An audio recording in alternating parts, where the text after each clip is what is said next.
Hello again. Here we are. My story, very normal people.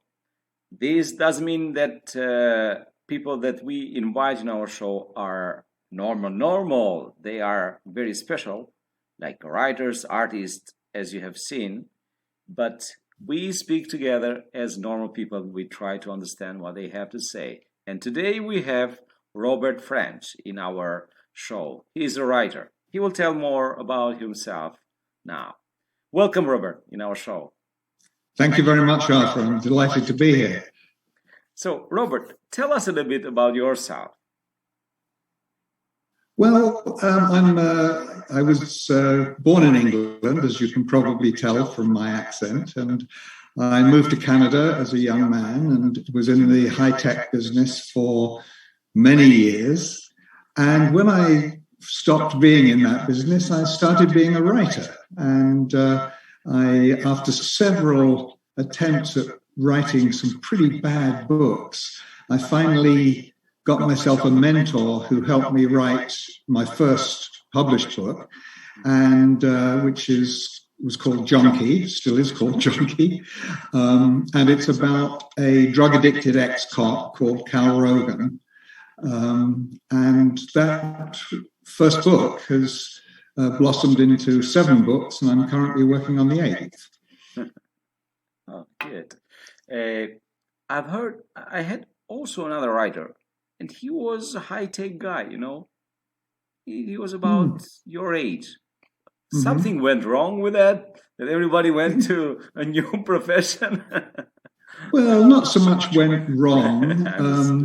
I did have actually something go wrong. I was a chief technology officer in a company.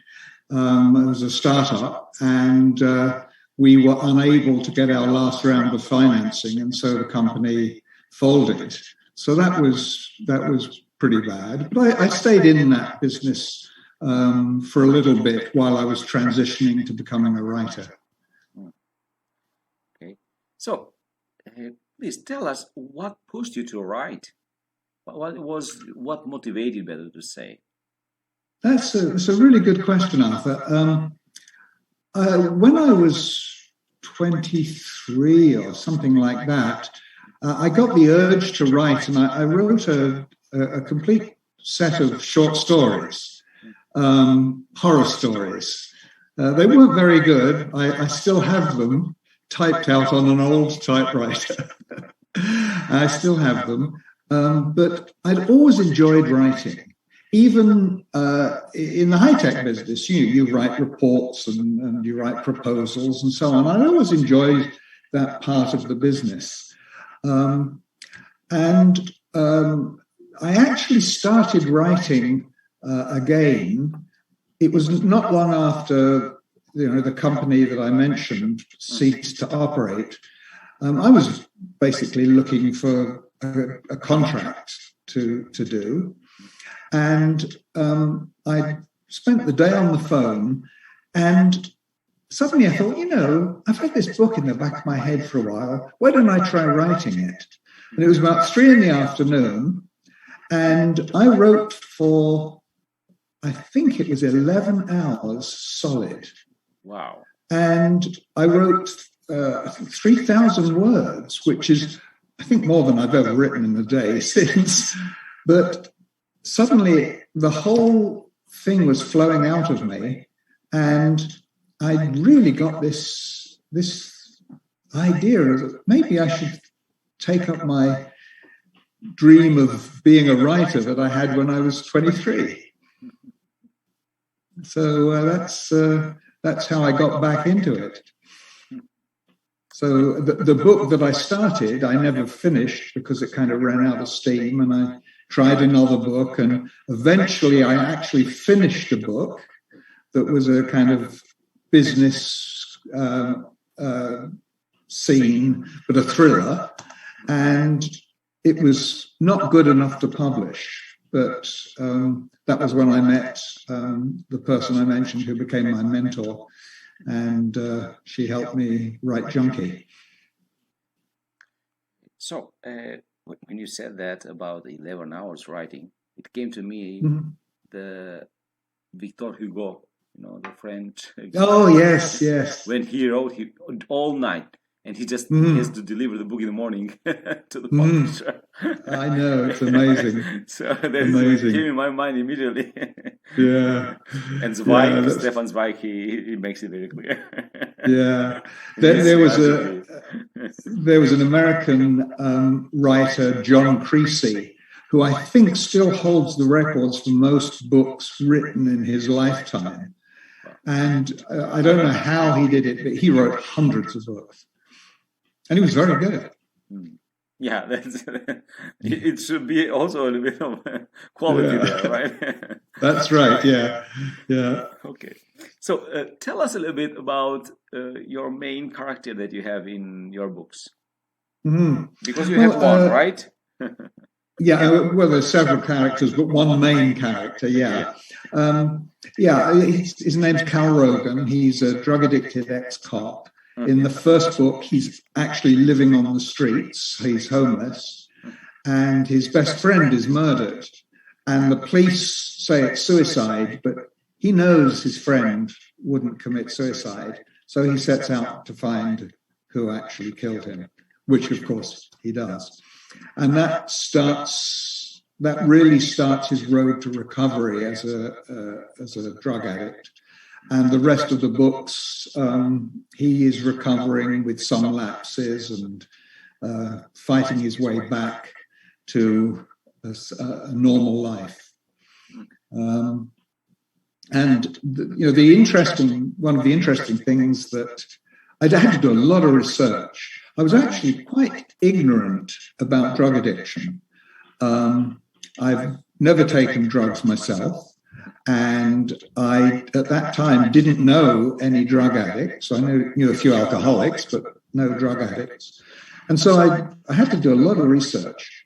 And that research completely changed my view about how we should deal with this awful problem of addiction that year by year gets worse and worse. And the reason it gets worse is a factor of humanity. We enjoy our physical pleasures. We enjoy beer. Some people enjoy. I enjoy beer anyway. Many people really enjoy wine. Lots of people enjoy cigarettes, and lots of people like cocaine, and lots of people like heroin. But we've created these two classes of drugs, the socially acceptable legal ones, alcohol and tobacco, and the not socially acceptable illegal ones, cocaine and heroin, for example, and many others. And the reason that we have a drug problem is that making those drugs illegal has been a huge boon to criminal gangs. Prior to, I think it was Richard Nixon was the first person to declare the war on drugs. At that time, there were a few millionaire criminals. John Gotti, for example, the famous New York mafia boss, was a multi-millionaire. However, now we have criminal gangs where the leaders are billionaires. And this is because drugs are hugely profitable and because they can charge ridiculously high amounts of money on the streets for drugs. The market varies, but some heroin on the streets can cost $10 or $20 for a single dose of heroin. And there are some heroin addicts who need 5 or 6 doses a day. So the way governments have reacted, they've been stupidly fighting this war on drugs, which has just made the problem worse in all ways. It's made the criminals richer, it's made the addicts poorer, and in order to pay for their drugs, the addicts have to commit crime. So they've created this awful problem. Now, some countries have tried with the decriminalization route, notably Portugal has decriminalized drugs.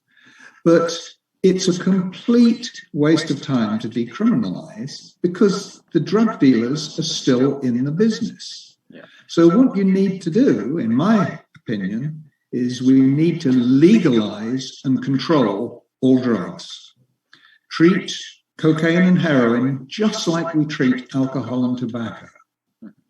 Make them legal, let people buy them if they want them, provide organizations that will help them with medical help for their addictions, but take the drug people out of the mix. If somebody wants to buy heroin, let them go to 7-Eleven, show their ID to prove that their driver's license to prove that they're 19, and then they can buy their drugs just as they might buy tobacco from 7-Eleven, and put the manufacture of the drugs into hands of corporations. God knows I hate the tobacco companies, but have the tobacco companies do heroin and cocaine as well, and control them so that when somebody goes and buys some heroin, they know exactly how much heroin they are getting. So I could go on about this for a long time. I just wanted to intervene a little bit. So sure, please do. So you think that if it'll be sold freely, let's say, in the market, so it won't be a problem? I don't think it will be a problem. It'll be way less of a problem. I mean, there will still be addicts. Yeah, and of course. We always will have addicts for drugs, alcohol, for anything. That's right. Yeah. But don't you think that for people who are 19, 20, and they are afraid to take this kind of drugs at the moment because of the police, they are afraid of that. But I don't think so. There are because they are afraid to meet people who are in this kind of business because it's a dangerous one. It's a dangerous business. It's not easy. So I'm asking now. So don't you think that it'll be more people will dare to try this kind of drugs? No, I don't think so. I'll tell you why. That I don't think people wait till they're 19 before they want to try drugs. Right now, in schools in the US and Canada, if you ask any high school student, is there a kid in your school who sells drugs? They'll probably tell you yes. And if you ask them, what's easier for you to get?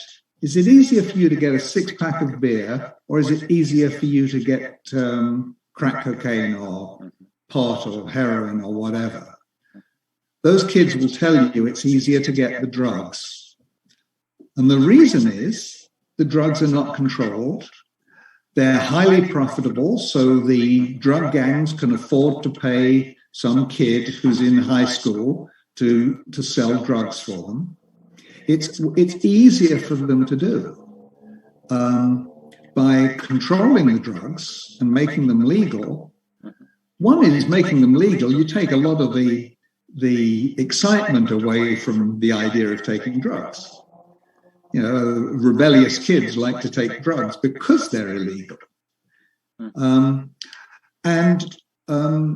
So if at 19 somebody decides they want to take drugs, well, better that they should take it.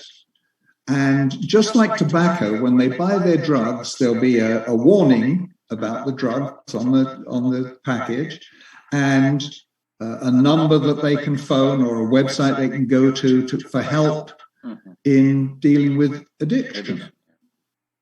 But I think the way to stop kids taking drugs is to make them legal and controlled. The only thing is that when you compare, let's say, alcohol and tobacco, it's not the same with cocaine and the others because they take you in another level, in another pleasure. It's just a different pleasure. Yeah, it's a different pleasure. But it's like, you know, for example, many people try to take cigarettes. Okay, they smoke. Okay, even I tried when I was 10 years old for the first time, maybe younger, but anyway, I was smoking hidden with my friends, you know, but it didn't hurt me so much, in the sense that it was like a smoke, and it was just for my lungs, okay, at the moment. But if somebody gets cocaine and other stuff, other drugs that they will sell, it's not the same reaction, or how to say it. What do you think about that? Well, let me address that issue of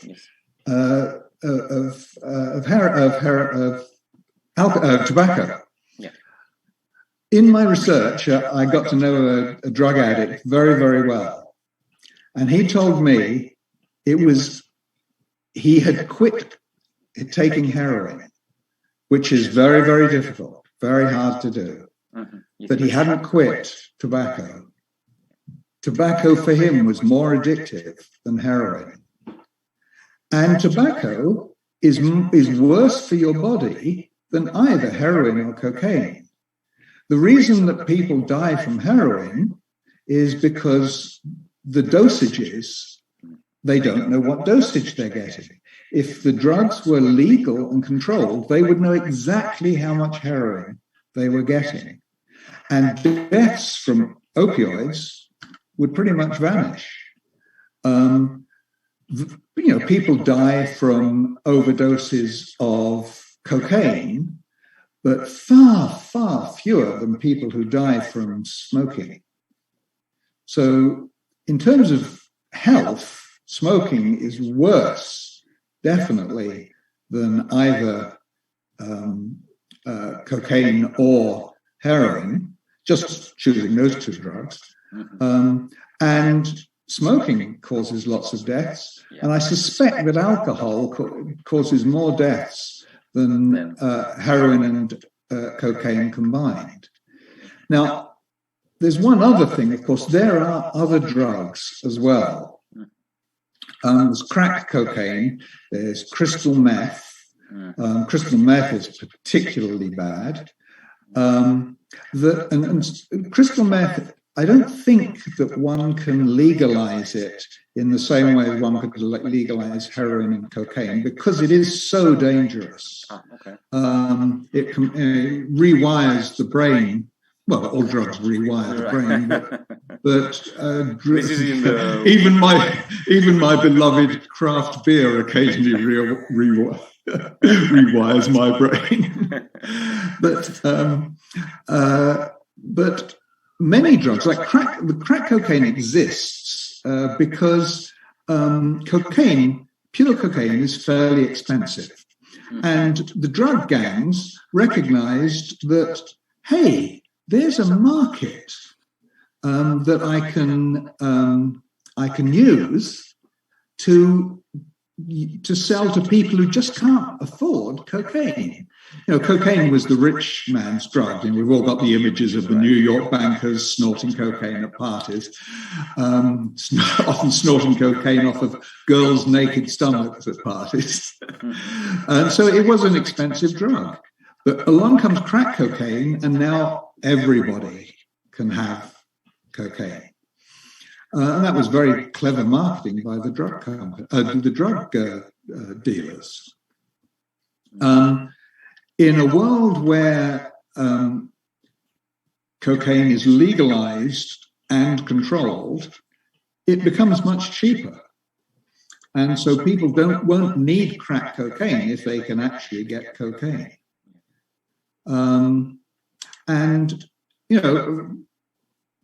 Frankly, I would be happy if nobody ever took cocaine or heroin again. But that's not going to happen. Yeah. So maybe it will be a different name, but somebody will take something to. Yeah. I see what you mean. Yeah. I was on a podcast a couple of months ago, and this subject came up, and the host of the podcast said that they had lost their son to opioid addiction. And he agreed that if drugs had been legal and controlled, his son would still be alive. And so the deaths from the current opioid crisis are completely caused by the fact that the drugs are illegal, in my opinion.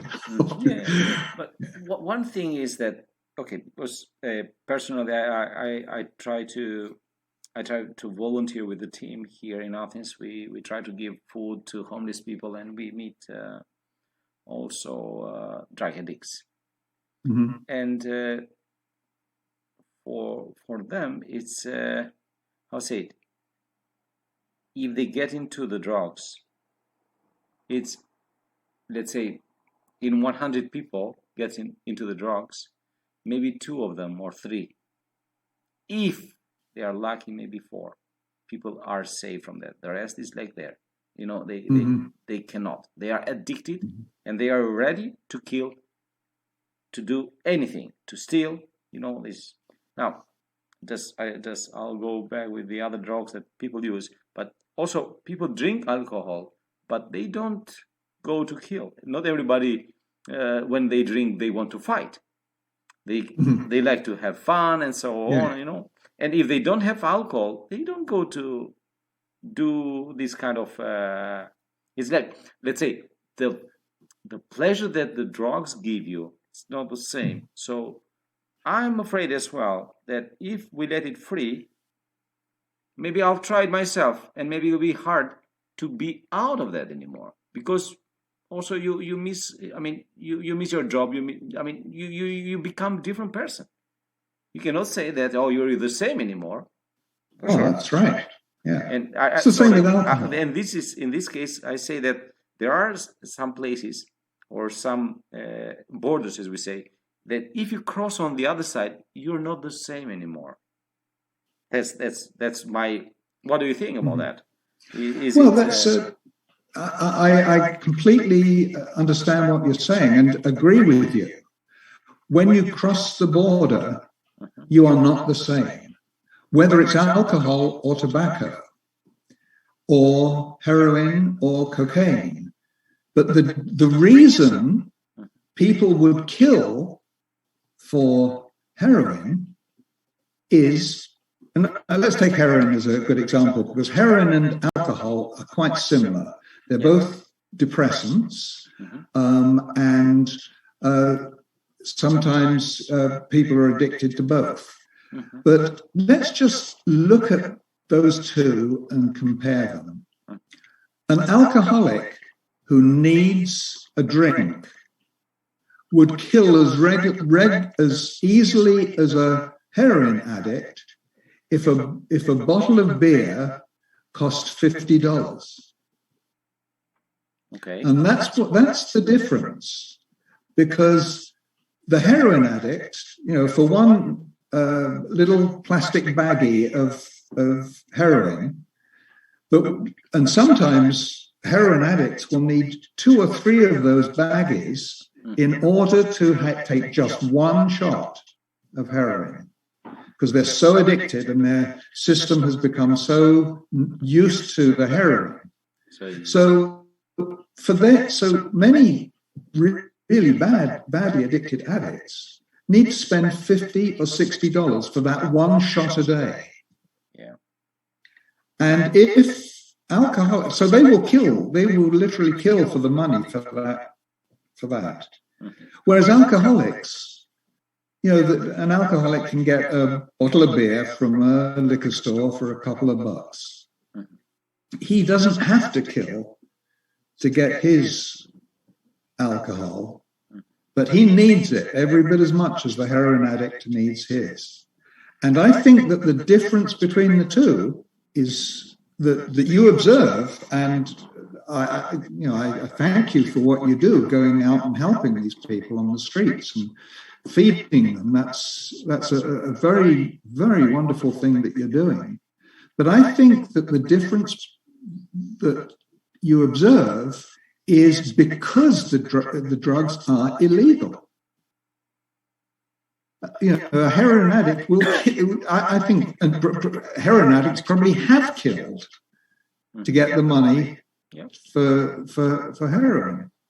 An alcoholic doesn't need to kill. He can find a way to get that money. He can sit on a street corner and beg for nickels and dimes, and eventually he's got $2 and he can go to the liquor store and buy a single can of beer. I have one. If you compare that, okay. Now we can compare different things, but I have something. What I've noticed that the people that we have here in Athens, let's say, it costs $10, okay, for whatever they call it, $10. Sometimes you can find $5, but these are, what they put a mix. But let's say $10 or €10. So have it here.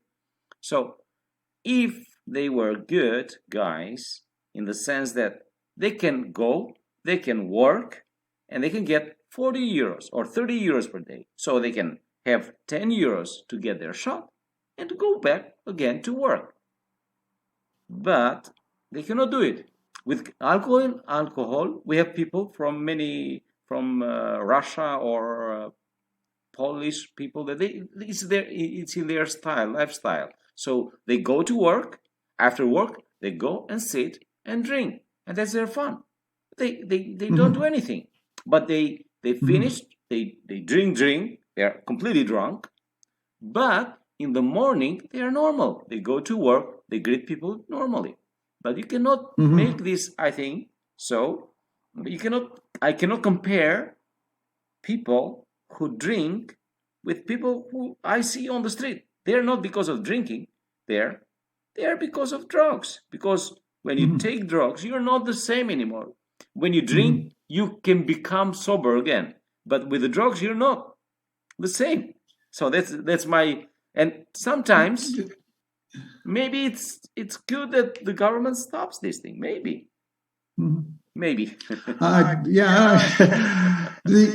There are lots of cocaine addicts who behave exactly the way you have mentioned for alcoholics. They go to work, they do their thing, they may take a quick snort of cocaine in the morning because it revs them up. But then they go through the day and they don't take any drugs, and at the end of the day they go and party and they get completely out of it, but the next day they go back to work. There are even some heroin addicts that can do that. I actually met one who was able to do that. He would take his heroin in the morning before he went to work, and by the time he got to work, he would be able to work. This is unusual for a heroin addict. He would be able to work, but he would manage to get through the day. And at 5 o'clock, he would go out, get in his car in the parking lot and shoot up. And so, but the fact of the matter is heroin is different. It does change people in different ways. But making it illegal does nothing. It's not helpful at all. It means that the addict has to pay way more money. I mean, you mentioned 10 euros, but many of the addicts will need 2 or 3 shots at 10 euros, so they have to spend 30 euros for each time they shoot up. And if they shoot up 4 times in a day or 5 times in a day, they may have to spend 150 euros. So many heroin addicts can't hold down a job. It's just not possible. And even if the drugs were legal, it would still not be possible. Exactly. But they're better off not spending all that money to make drug cartels rich. Better that money should go in taxation into the hands of governments rather than going into making the drug dealers rich. If the drug dealers aren't making money, they're going to get onto some other product. The sad thing is in all of this, even if I'm right, which I think I am, I don't think I think it's going to take a long while before countries get round to working this out.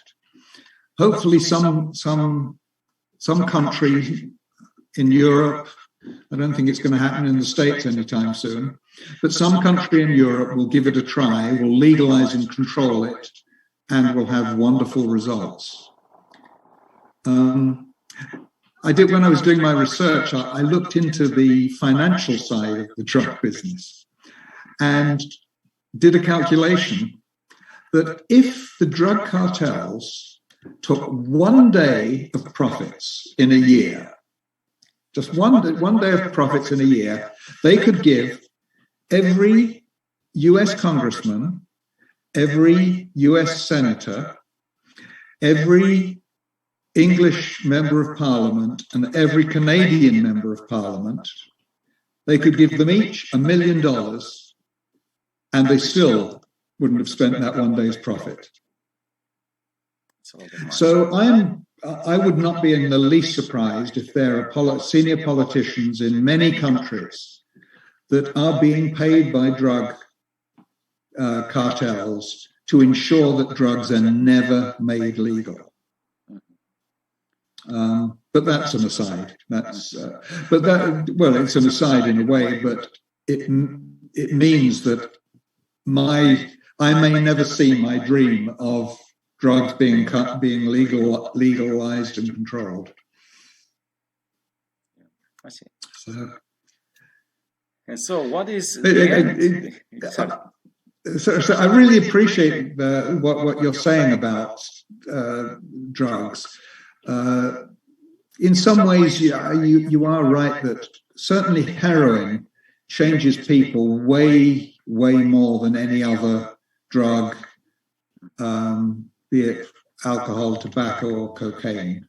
And people who take heroin do become different people much more quickly than with any other drug. But for me, if somebody will ask me, I'll say, okay, you want to test something like this? Okay, you have to be over 35 years old. Okay, you test it after 35 years old. Because already you know what life, it's like, as we say for alcohol, 21, or depends in the country. So put a certain age and let the people try. It's like alcohol. When you try when you are 21, it's different rather than 15. That I know people that have started 15 or maybe 10 years old starting to drink alcohol. But even if you could do that, there's certainly evidence now with alcohol that people have a genetic disposition to alcoholism. So they're going to have that genetic disposition whether they're 19 or whether they're 35. Okay, I understand what you mean, but I'm a life coach and I believe in everybody's decision, not my parents, what they gave me. Well, we could have a very interesting, maybe some other time, Arthur, we should have an interesting conversation about free will, but but your genetic makeup is your genetic makeup. And people have a genetic disposition to alcoholism for sure. And that genetic makeup isn't going to change with age. Now, on the other hand, with heroin, just about everybody who tries heroin becomes addicted. Not everybody, but almost everybody, because it is highly addictive. And it's the same with tobacco. Just about everybody who starts smoking tobacco regularly, they become addicted. But because it's legal, we can talk about being addicted to it, and we can have the patch to help people stop smoking, and It's all in the open. There's help available. Okay.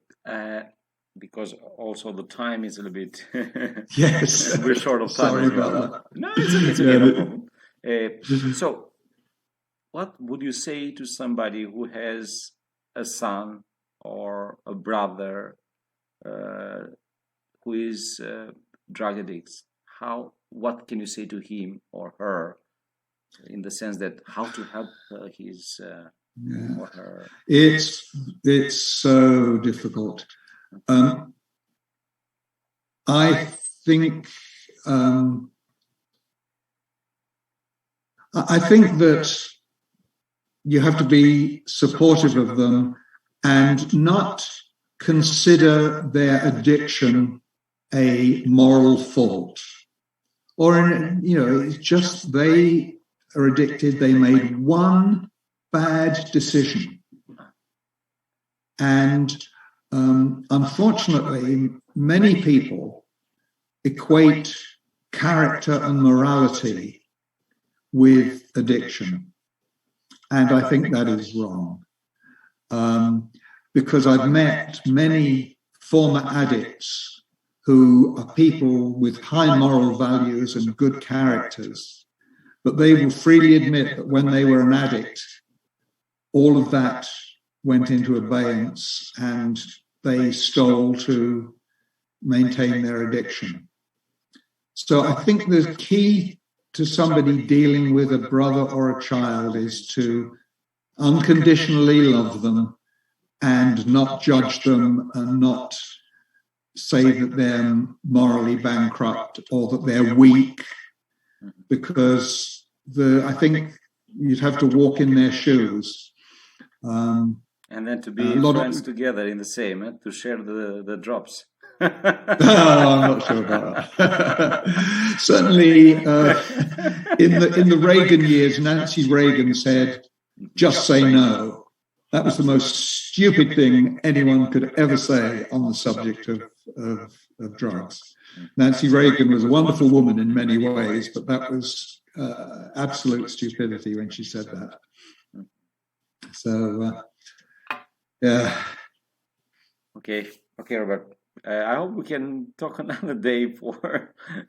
Yeah. This is a huge problem, actually, especially here in Greece. Now we see a lot of people on the street, and it's like maybe in the side that you said it's correct, but what we see, the reality that we have in every day, we don't see what somebody is suffering himself. We just see the superficial.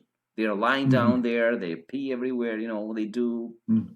Because they are not. How to say it?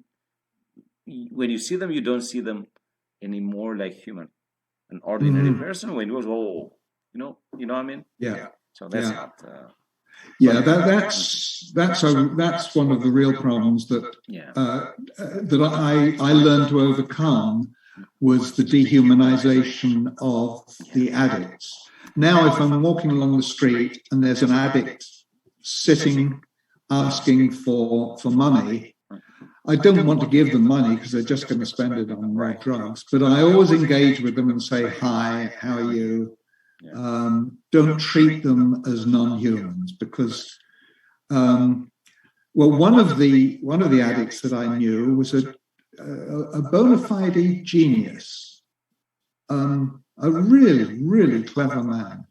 He was the best read man I have ever met. You could go to him and you could say, "I read a book when I was 12, and it was about a drug addict named Wolf, a drug dealer named Wolf. What was the name of that book?"